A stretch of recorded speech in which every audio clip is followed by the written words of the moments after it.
حاضرین محترم، کفن کے متعلق احکامات کو ہم سماعت کر رہے تھے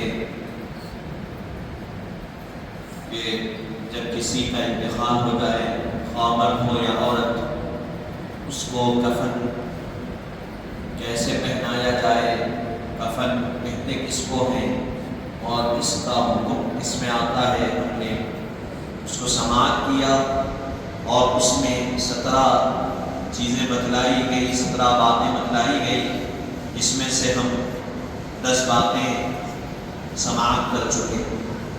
11ویں مقام پر کہا جا رہا ہے اگر میت کا مال موجود نہ ہو تو اس کا کفن بنانا اس شخص پر واجب ہے جو حالت زندگی میں اس کی کفالت کرتا تھا۔ اگر ایسا شخص بھی نہ ہو تو پھر بیت المال سے ورنہ مسلمانوں سے چندہ لے کر بنایا جائے گا۔ اب 10ویں مقام پر کہا گیا تھا کفن کا کپڑا اتنی ہی قیمت کا ہونا چاہیے جتنی قیمت کا لباس مرد عید کے دن پہنتا ہے اور عورت اپنے ماں کے گھر کو جاتے وقت جتنی قیمت کا لباس پہنتی ہے اتنی ہی قیمت کا کفن ہونا چاہیے، بتلایا گیا۔ اب یہاں بتلایا گیا کہ کسی کا انتقال ہوا تو اس کے پاس پیسے نہیں، حالت فقیری میں زندگی گزارا، اسی میں انتقال ہو گیا، کوئی مال نہیں تھا، تو اب کیسا اس کا کفن لایا جائے گا؟ اس کے پاس تو مال نہیں ہے، تو کہا گیا اس کی ذمہ داری جس کی تھی، وہ کس کی کفالت میں تھا، یعنی بیٹا، اس کے ماں باپ اگر ہے یا باپ ہے، اس کی اولاد اگر ہے یا رشتہ دار ہے، جو کوئی ہے جو اس کے کفیل تھے، ان کی ذمہ داری بلکہ ان پر واجب ہے کہ وہ اپنی قیمت کو اپنے پاس رکھے ہوئے پیسے کو نکالے، اس کو خرچہ کرے اور اس سے کفن خرید کر لا کر اس کو کفن پہنائے۔ اگر کوئی اس کی کفالت کرنے والا بھی موجود نہیں ہے، لاوارث ہے، پتہ ہی نہیں کون ہے، تو کہا گیا بیت المال جو مسلمانوں کا ہوتا ہے، جہاں مال جمع کیا جاتا ہے، وہاں سے پیسے لے کر کفن کا اہتمام کیا جائے۔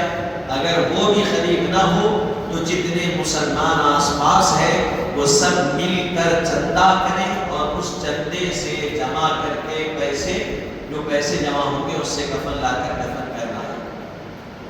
پھر اس کے بعد 12ویں مقام پر کہا جا رہا ہے کفن پہنانے سے قبل کفن میں 3 یا 5 مرتبہ کسی خوشبودار چیز کی دھونی دینا مستحب ہے، یعنی جو دھواں دیا جاتا ہے، عود ہے، روبان ہے یا کسی بھی خوشبودار چیز کی خوشبو دینا کفن میں مستحب ہے۔ جیسا غسل میں بتلایا گیا تھا کہ تخت جس پر غسل دیا جائے گا اس کے اطراف میں خوشبو پھرانا چاہیے 3 مرتبہ، 5 مرتبہ یا 7 مرتبہ، اور اس کے نیچے سے اس کو دھواں دینا چاہیے، خوشبو دینا چاہیے۔ یہ مستحب ہے، اس میں بحث نہیں۔ اگر کوئی نہیں دینا چاہتا تو بھائی آپ کی مرضی، کوئی دینا چاہتا ہے آپ کی مرضی۔ مستحب کے بارے میں کیا بتلایا گیا؟ احکام اسلام کیا ہے؟ 8: فرض، واجب، سنت، مستحب، حلال، حرام، مباح، یہ بتلایا گیا۔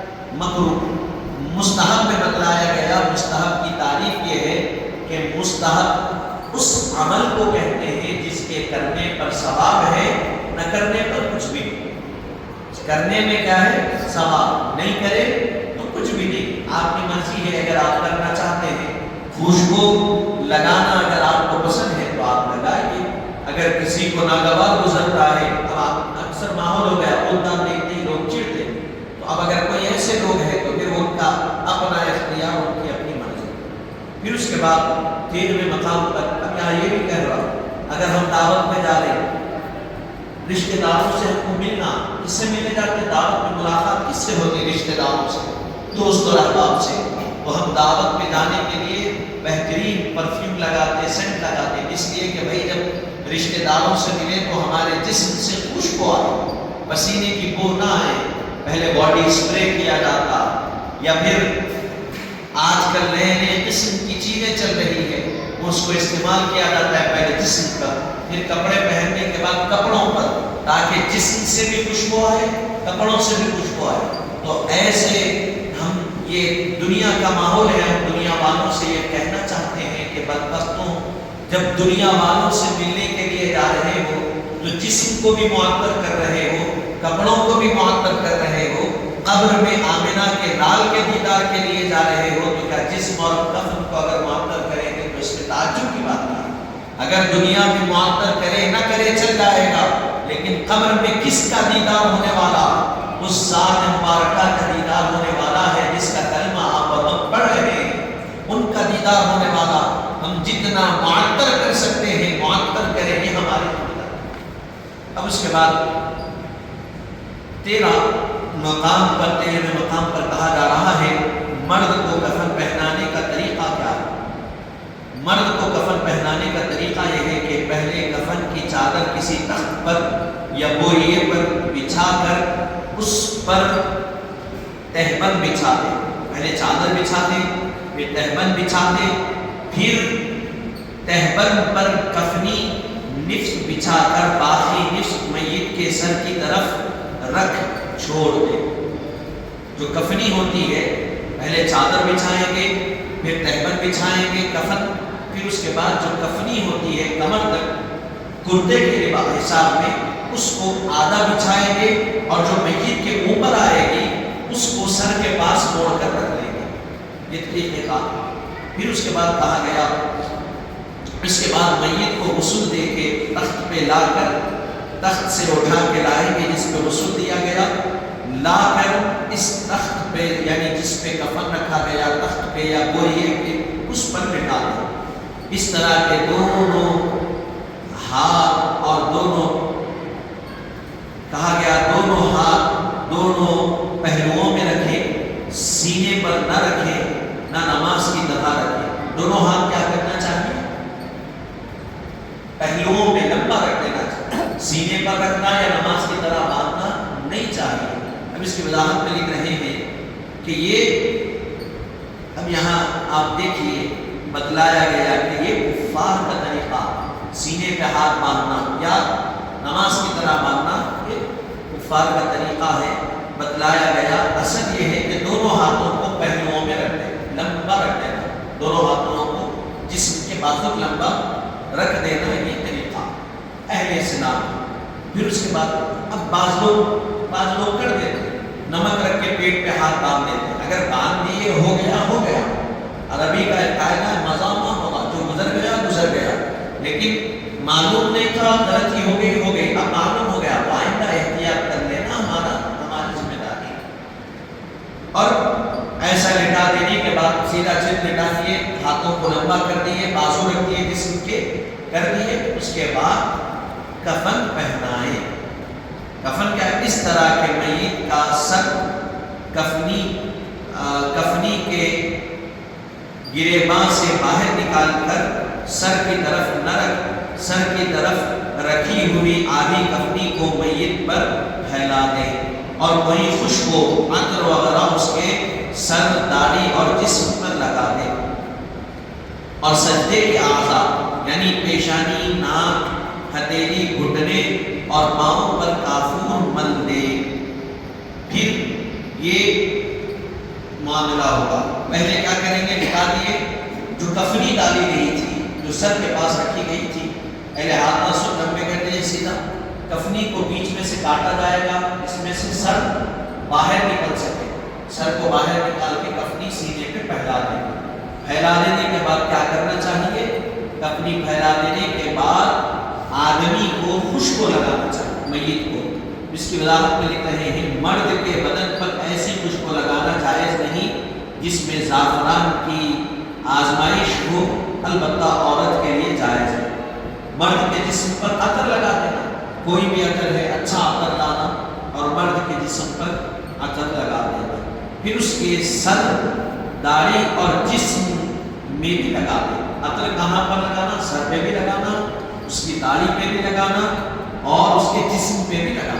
میت کے بازو ہے، سینہ ہے، پیر ہے، جہاں پہ آپ لگا سکتے عطر لگا دینا چاہیے۔ اور سجدے کے اعضاء جو اعضاء سجدے میں زمین پہ ٹکتے ہیں، مثلا پیشانی ہے، ناک ہے، ہتھیلی ہے اور گھٹنے ہیں اور پاؤں ہے، تو یہ جو اعضاء سجدے میں ٹکتے ہیں ان پر کافور مل لینا چاہیے. جو کافور ہوتا ہے اس کو پھوڑ کے باریک بالکل نرم ہوتا ہاتھ میں ایسا انگلیوں میں تو دبائیں گے تو وہ پاؤڈر کی طرح بن جاتا ہے، اس کو مل لینا چاہیے. اسی طرح میت کے بدن پر پہلے تہبند باندھیں گے، کفنی بنا دیے، اس کے بعد تہبند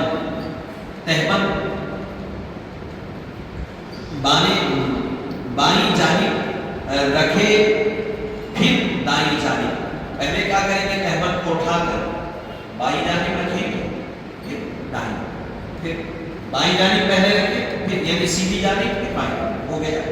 پھر اس کے بعد دائیں بائیں جانب کے اوپر رکھیں، یعنی دائیں جانب کہا گیا، دائیں جانب بائیں جانب کے اوپر رکھیں.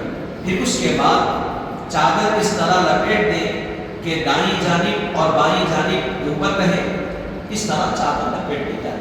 پھر چادر کو لپیٹ دیا جائے. یہ کفن پہنانے کا طریقہ ہوگا. پھر اس کے بعد عورت کے کفن پہنانے کا طریقہ. عورت کے کفن پہنانے کا طریقہ یہ ہے کہ پہلے کفن اس طرح مرد کے لیے بچھایا جائے، تخت پر یا بوریے پر بچھا دیں. اس پر سینہ بند اور سینہ بند پر تہبند بچھائیں. کفن جیسا بچھایا جاتا ہے ویسا بچھائیں، چادر، پھر اس کے اوپر تہبند، پھر سینہ بند، یعنی کفنی سینہ بند. اب یہاں اس وضاحت میں لکھنے اس صورت میں کہ سینہ بند چادر اور تہبند کے درمیان رہے. چادر اور تہبند کے درمیان کیا رہے؟ سینہ بند رہے، لیکن چادر سے پہلے یعنی پوری کفنی کے اوپر بھی جائز ہے. پوری کفنی پہنا دیے، چادر پہنا دیے، تہبند پہنا دیے، کفنی پہنا دیے، اس کے اوپر بھی سینہ بند رکھنا عورت کے لیے جائز ہے. سینہ بند کیا بولے؟ سینے سے لے کے ران تک عورت کے لیے خاص کپڑا رکھا جاتا ہے، اضافہ عورت کے لیے. سینہ بند رکھے، پھر تہبند. اصل طریقہ بتلایا گیا، پہلے چادر، پھر سینہ بند، پھر تہبند، پھر کفنی عورت کے لیے. یہ اگر نہیں چادر تہبند رکھ کے سینہ بند رکھ لے ایسا بھی رکھ سکتے، چادر تہبند کفنی رکھ کے بھی سینہ بند رکھ لے ایسا بھی رکھا جا سکتا. پھر تہبند پر کفنی مثل سابق میں جیسا مرد حضرات کے لیے بچھایا جاتا ہے عورت ویسے ہی بچھائے. عورت کو اس پر لٹا دیں اور کفنی پہنائیں، پھر خوشبو لگائیں اور اعضائے سجدہ پر کافور ملنے کے بعد سر کے بال اور دوسرے حصے سر کے بالوں کے 2 حصے کر کے سینے پر دائیں اور بائیں کفنی کے اوپر رکھ دیں. سر کے جو بال ہوتے ہیں ان کے 2 حصے کر کے سینے پہ عورت کے لیے رکھ دیں. پھر اوڑھنی کھلی ہوئی نصف پشت کے پیچھے سے بچھا کر سر، منہ اور بالوں کے اوپر اڑا دیں.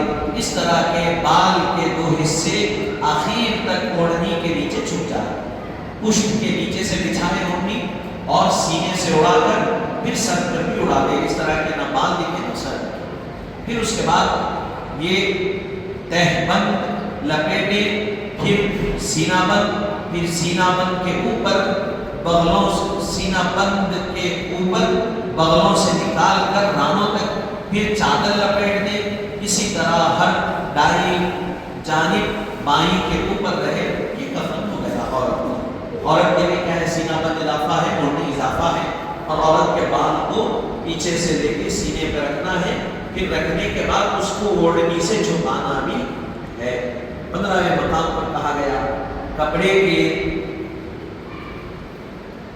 کپڑے کی دہجنوں سے دونوں کنارے، یعنی جو چادر لپٹی گئی اس کے دونوں کنارے اور درمیانی کمر سے کے نیچے سے باندھے تاکہ ہوا وغیرہ سے کفن نہ کھلے.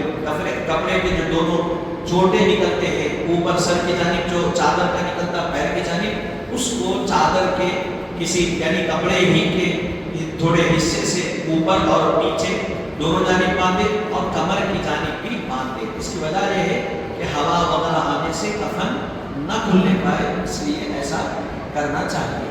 پھر اس کے بعد 16 مقام پر کہا جا رہا ہے جنازے کے اوپر جو چادر اڑاتے ہیں وہ کفن میں داخل اور ضروری نہیں، اگر یہ نہ ہو تو کوئی شخص اپنی چادر اس پر ڈال دے اور قبر پر جا کر اتار لے تو بھی کچھ حرج نہیں۔ جنازے پہ جو چادر اڑاتے اگر وہ چادر کیا ہے کفن میں شامل نہیں ہے، اگر وہ چادر نہیں ہے تو اگر اپنی چادر بھی ہے اس کو بھی ڈالا جا سکتا ہے، قبرستان آنے کے بعد نکالا۔